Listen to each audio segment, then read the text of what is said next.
That's how I killed the Sunder. When I found my way to Grofheim, the Varl wanted to make me Kender, next to be king. I left, walked until I ended up in Skoger, where no one knew what I had done. The only sound is the wind blowing through the trees. Oh, that's why he left. He was ashamed.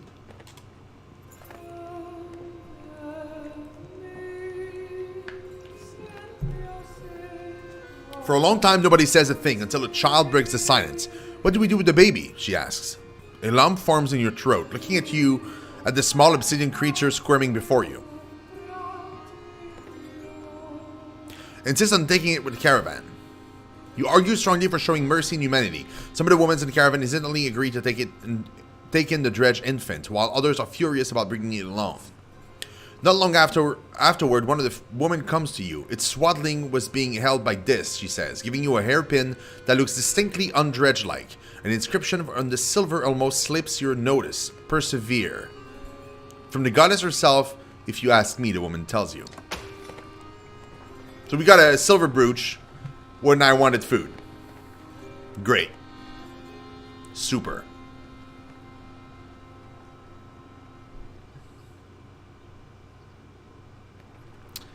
We need food, bros.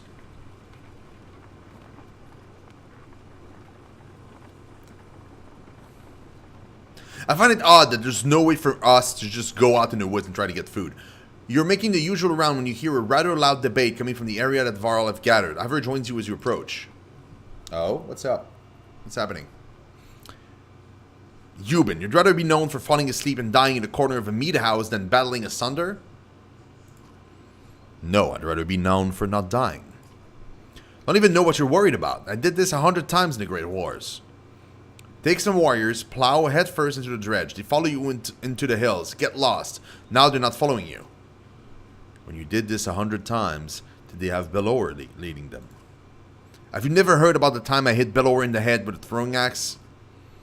Both Varl halt their debate when they suddenly notice you watching. What's this about? Careful, my friend. A lot of old history getting thrown around here. The warriors were just noting that there's a damn good number of dredge on our asses.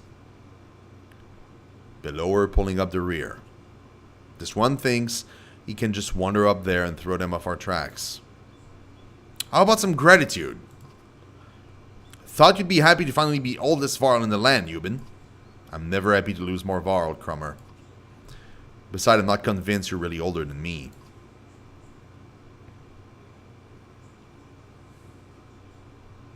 Old rivalry you've got here. Comments like that remind me I've already wasted too much time doing nothing. In the old days, I'd already be halfway to the battlefield by now. Speaking of which, you coming, Ingvar? You should ask Belor for your arm back. Don't think so. Not exactly in the mood right now. Alright then. I'll tell Ardborg you said hello. Crummer and a good many Varl warrior head out towards the growing army of Dredge. Is he going to come back? He always has before. But this time feels different, I fear. Shit, we lost him. And all our Varls. Well, most of them.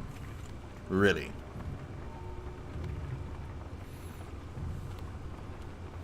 We need food, damn it!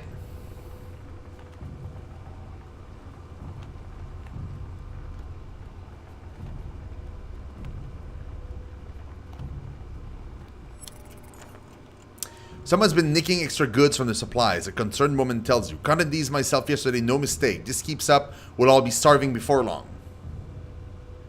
We're already starving! We got no supplies!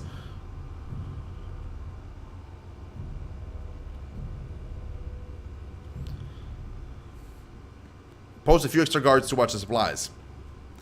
To deter any further theft, you discreetly place some trusted guards by the caravans. You hear a few people casually point out the extra manpower, but nobody seems to raise an alarm for now.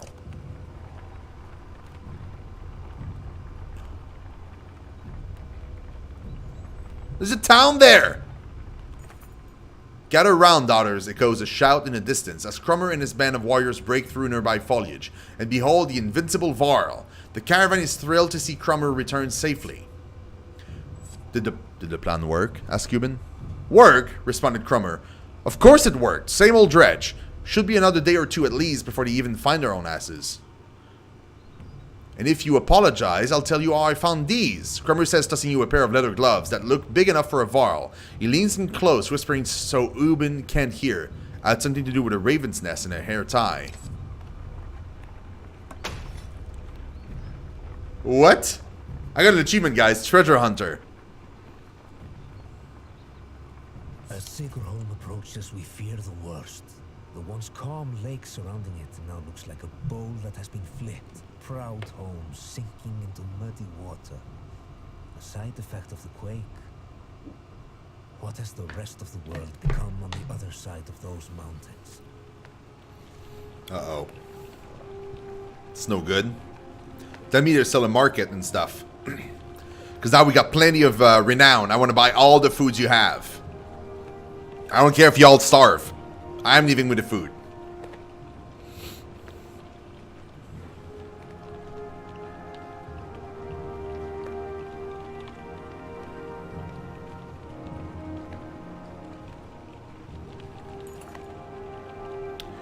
One catastrophe to another, says Oddleaf, as you pull into Sigurholm. The town appears to be sinking into the lake. Townspeople peek from dark windows and makeshift hovels further up the hill.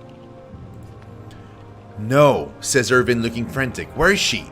He runs to the front of the caravan, looking out over the water. Juno isn't here, and you get the creeping feeling you're not welcome either. Going upriver looks out of the question. The beach is bare, aside from the occasional skeleton of a ruined fishing boat. You reluctantly set up camp in a sinking town. All I'm seeing is how long are you willing to wait? While taking stock of caravan, you inadvertently walked in a debate between Oddleaf and Ivan. As long as we need to. And I think we need to get out of here. I don't feel good about this place. Why? What's wrong? Something doesn't feel right. The people here are staring at us like those vultures in the wastes. I'm sorry, Ivan. I think Oddleaf is right. I saw a man. The whole time we were setting up, he was just watching me. In a creepy way. And how long before the dredge find us here? Juno will come. She just give it a little more time. Rook, listen to me. I need you to trust me on this.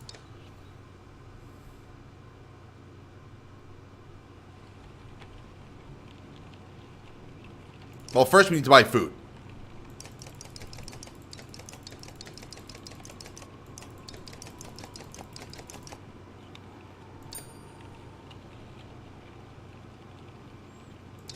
That's 9 days worth.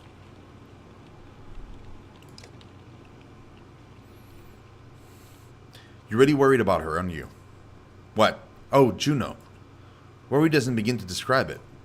If she doesn't find us here or something has happened to her, are you sure what you saw was real? It could have been a dream or, I don't know, you were pretty exhausted.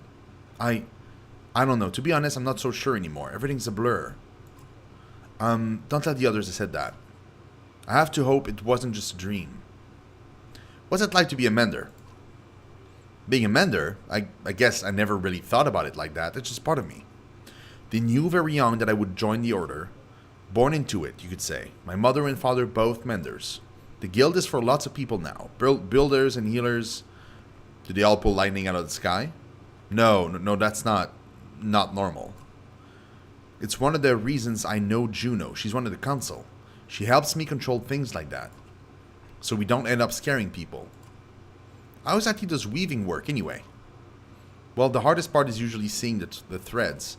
Everything is part of the tapestry. It's made of threads woven together. If you can see the threads, you can manipulate them. I don't know how to explain it really. It's like trying to play a harp with invisible strings. Look at my staff, for example. Some menders carve intricate patterns in the wood to help them remember the shapes of... like I said, it's hard to explain. Why is Bellower still following us? I saw Grofheim as it burned. Ivan gets a far-away look in his eyes. The thunder blew through it like a tempest. The Varl fell in the thousands. Most of the thunder left the city and headed south. Who knows where they are now? They might be destroying every town they come to, or heading towards Arborang. Bellower stayed in Grofheim just for the sport of it, I think. As we fled to Heinotorft, I thought we must want to wipe the Varl off the map completely. He must. But then he came after us. Maybe he knew Ivor was the one we killed Raze. Maybe. But let's just make sure he doesn't catch up. Do you think this is the end of times? I don't know what to think. I wish I could give you better answers. Even if we escape the dredge, the serpent said that darkness was covering the world. I don't know how long that will take, or what it means, even. I'm just trying to solve one problem at a time. The Menders are in Arborang. If we can find ships and make it to the capital, we might have a chance. I won't take any more of your time. No, it's okay, Rook. I appreciate the talk. It's good to stay grounded. I spend all day worrying about serpents or Sunder. I think a lot of people are intimidated or scared, maybe, of me. Don't worry, it's nothing new. I'm used to it. Maybe sometime we can talk about things that don't include the world ending.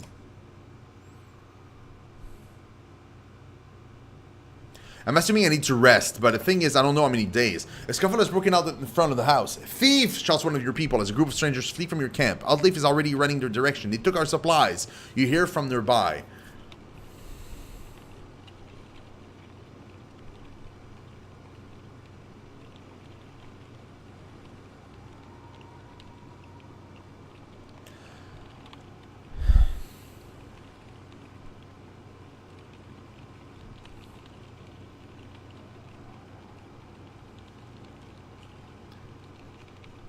Protect the caravan. Let him go, you shout, before anyone rushes off. Better keep what we have than chase after something that's gone. Townspeople continue to peek out from windows and around corners, but nobody makes another swipe at your supplies. A random assortment of people from the caravan confront you. Listen, says one. We don't feel safe here. I don't know anything about Menders or whatever, but we're going to leave and I hope you'll join us. Looks like a couple dozen people, farmers and fighters alike, feel the same way. Encourage them to stay. They make it very clear they're not probably interested in discussing the issue, shaking their heads and setting out. Without the rest of the caravan ready to go, there's little you can do to stop them. You hope they make it and that you haven't made a mistake yourself. Go to your deaths, guys. It's fine.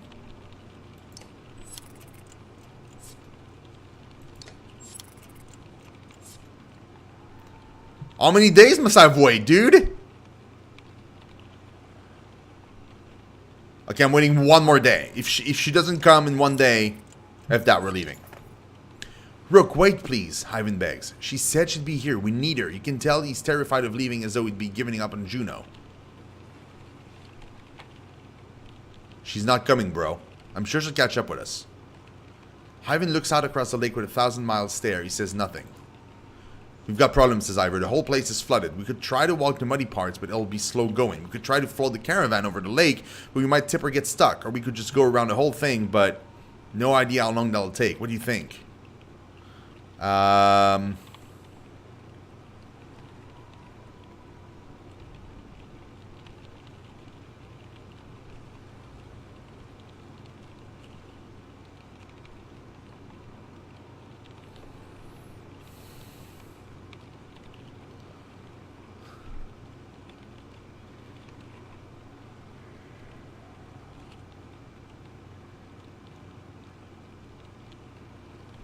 Pay some locals to help.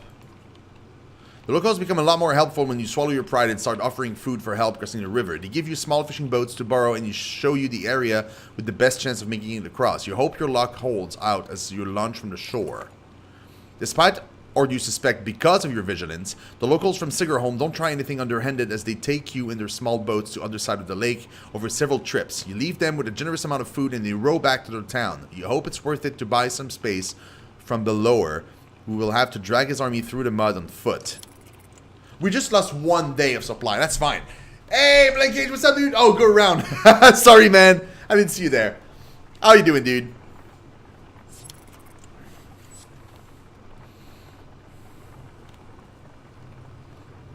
It's fine. By not going around, we only lost 1 day of supplies. Not the best, mind you, but it should allow us to survive a little bit longer. Yeah. Honor, the quirky old man with the leather headband, says, if there's one thing I know better than women, and mead, well, he smiles. Well, nothing, but I know when a group could use some help. Just nod and let old Honor make everything better. No questions now. Would appreciate any help. That evening, Honor clears his throat and loudly recites a tale of travelers, ending with war and death behind them, seeking hope instead. They carried on with courage, using heart and head. A strange poem, but the caravan is happy for a change of pace. Honor bows and turns to assist the cooks. The evening's meal is larger than ever, yet the supply wagon seems more full than before. You look to thank Honor, but he's gone.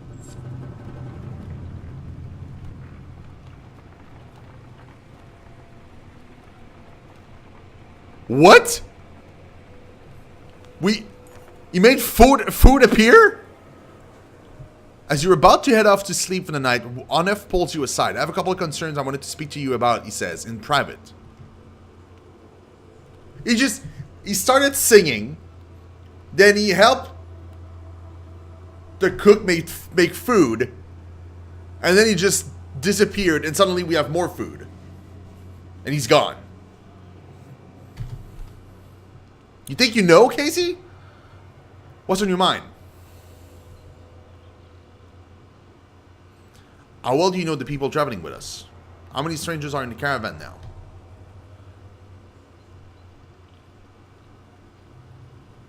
Is this about Ekil? That's an obvious example. I've been watching folks since I joined you. Your companions from Skoger, they're loyal. I mean, it seems pretty clear that they died to protect you. I suppose I'd do the same. What about the Varl? You don't even know half those warriors. You're telling me they have no problem following a man's orders now? After everything that happened in Einertoft?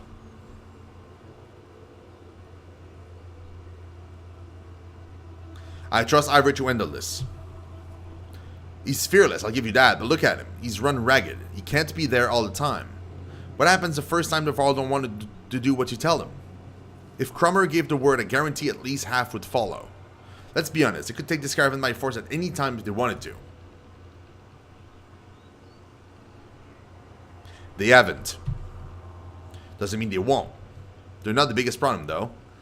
There's a mender with us. A mender who pulls lightning out of the sky and tells us what to do and where to go. Myself, I think we lucked out when his mentor didn't show up in Sigerholm. Hyven's just the apprentice. What in the depths is his master capable of? Think about it, Rook. What do you really know about Hyven? I heard they were found practically dead in the middle of nowhere when the dredge started showing up. Then an enormous serpent shows up at Enertoft after tearing the world in half, takes one look at Hyven and bolts. Suddenly they need our help instead of the Mender Council. How does that make any damn sense? Dude, you're starting to piss me off, man. Hyven could have taken control long before now. A shrewd man with ambitions can be very patient. I'm grateful for what you've done to get us this far, Rook. But it's always been about trust. I think it's time to part ways, so to speak. Nothing personal. Then please fuck off, dude. Suddenly you gasp for air. When you look down, Onef is holding a knife buried deep in your ribs.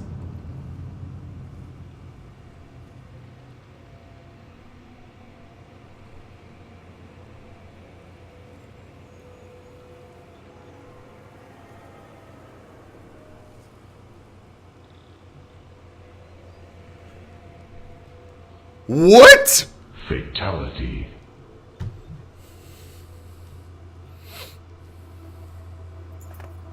Your vision blurs and blood fills your sight. You gasp again. There's a bird whistle and the camp becomes a blur of motion. While Nef's fighters from Frostvalor leap into action, cutting people down. As Oddleaf turns to fire on the man, Onef runs her through and pulls the blade from her back without even breaking a stride. She drops like a sack of flour. Onef heads straight for Alet, who freezes in unbridled terror. You rise to your feet through the pain. Oddleaf is dead. Somehow you find the strength to cleave the nearest traitor in two, but you can't find the breath to shout. You think your lung might be punctured. Onef clutches Alet's wrist amidst the commotion, tosses her bow aside and pulls her into the deep woods. Her eyes meet yours across the campsite. No, Erlip says, though you can't hear the words. A dozen men appear between you as Ivor steps into view, as fearsome as you've ever seen him.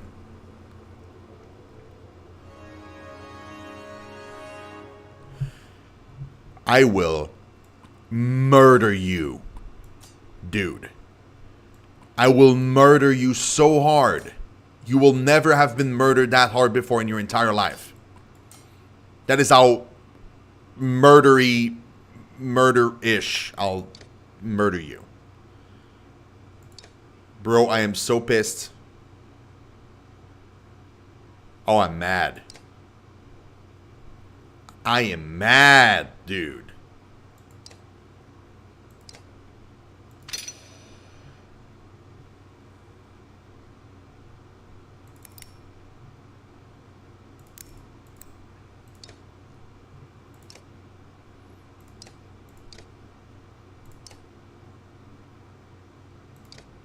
What's a shrink resist? Given as a charm by the god Ingrid to ward off disaster, it bears the inscription Persevere. One strength resist. I don't know what that means, but we'll take it.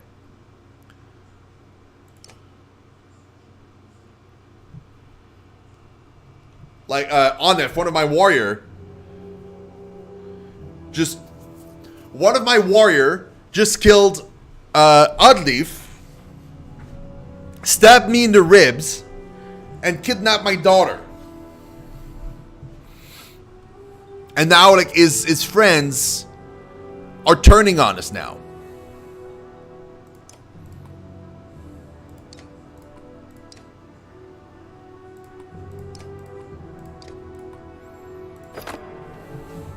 Oh, I am so salty, bro.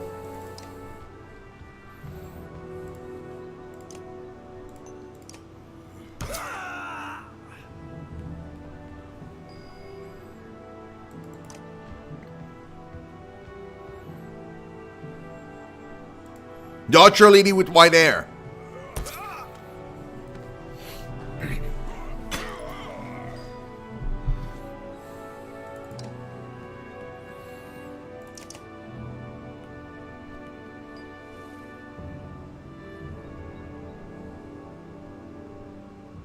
She was super cool, dude.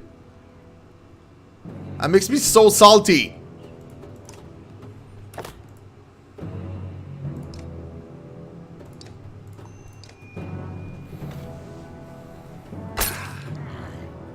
Next turn, you're dead, bro.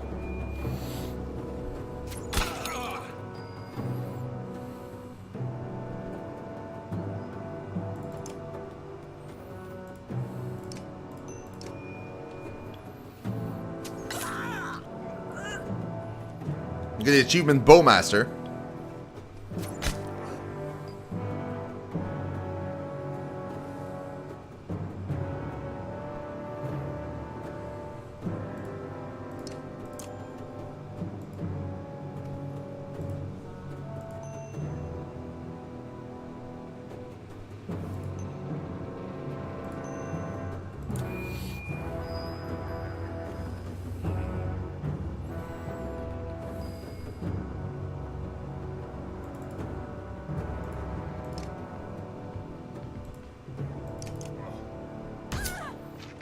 There you go, bitch.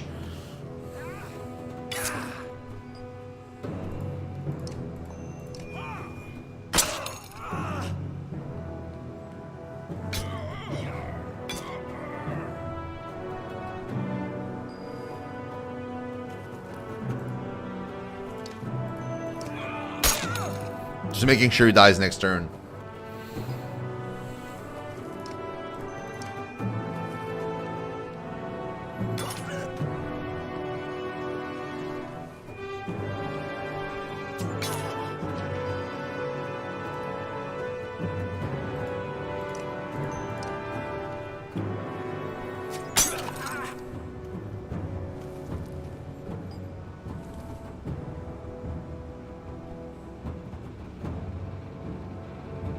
Oh, you absolute pile of human feces.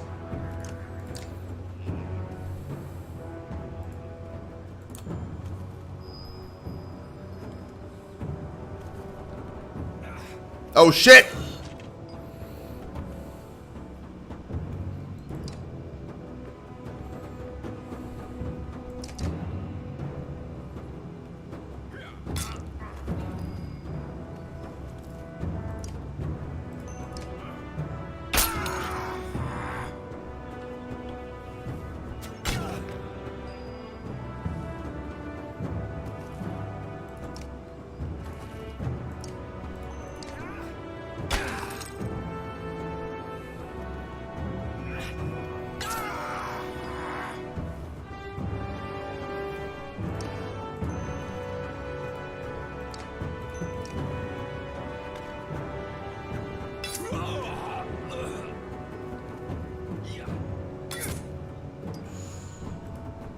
What? I mean, he's gonna die anyway, right? I'm gonna die, so I might as well.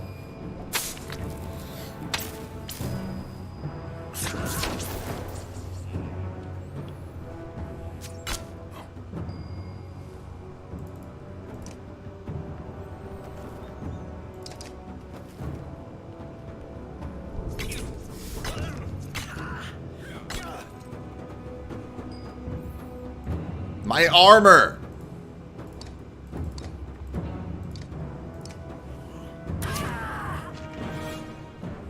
Oh, he didn't even kill him! What? Why? Why didn't you kill me?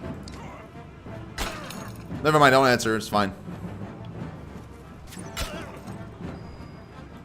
I have so very little armor now.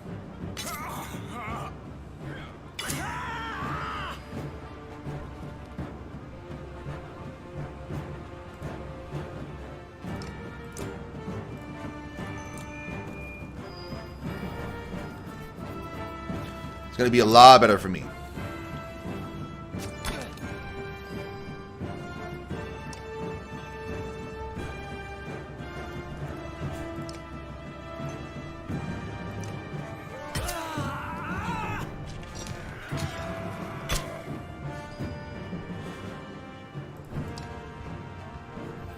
He gets to attack again, though, sadly. Oh, no, I get to attack again. Shit!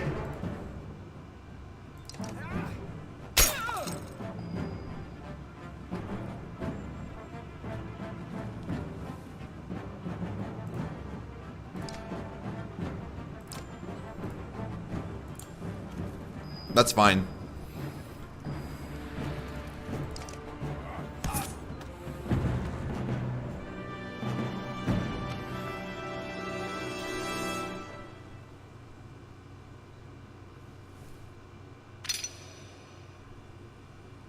Hey, Thaddeus, what's up, dude?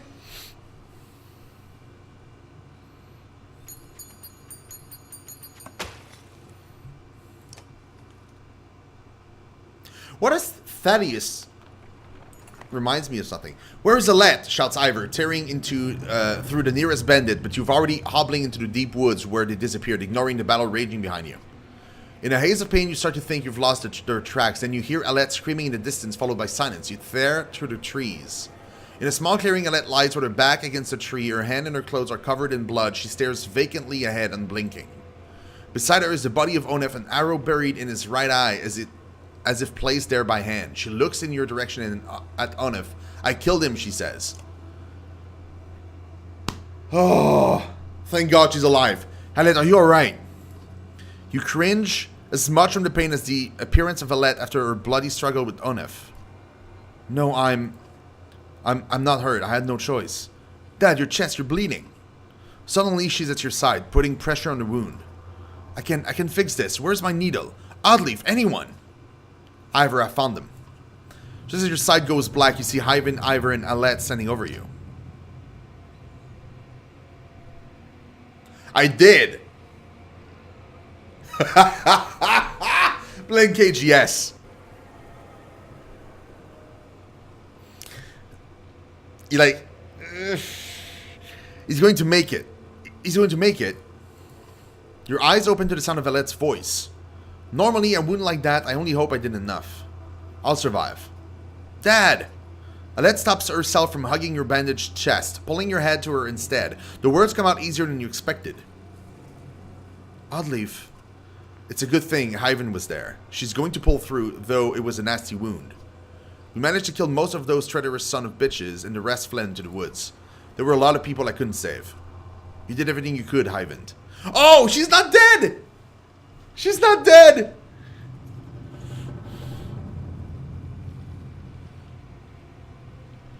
Nobody expects you to raise the dead. Hyven frowns deeply, putting a hand to his forehead. Why did Onef do this, Rook? He was talking to you right before it happened. He had planning it. He had been planning it all along. I think that much is clear. Ekil killed a good half-dozen of Onef's men by himself. He told me Onef was running Frostfeller the whole time. He left Frostfeller behind when he saw a better opportunity. Guess that relationship is over.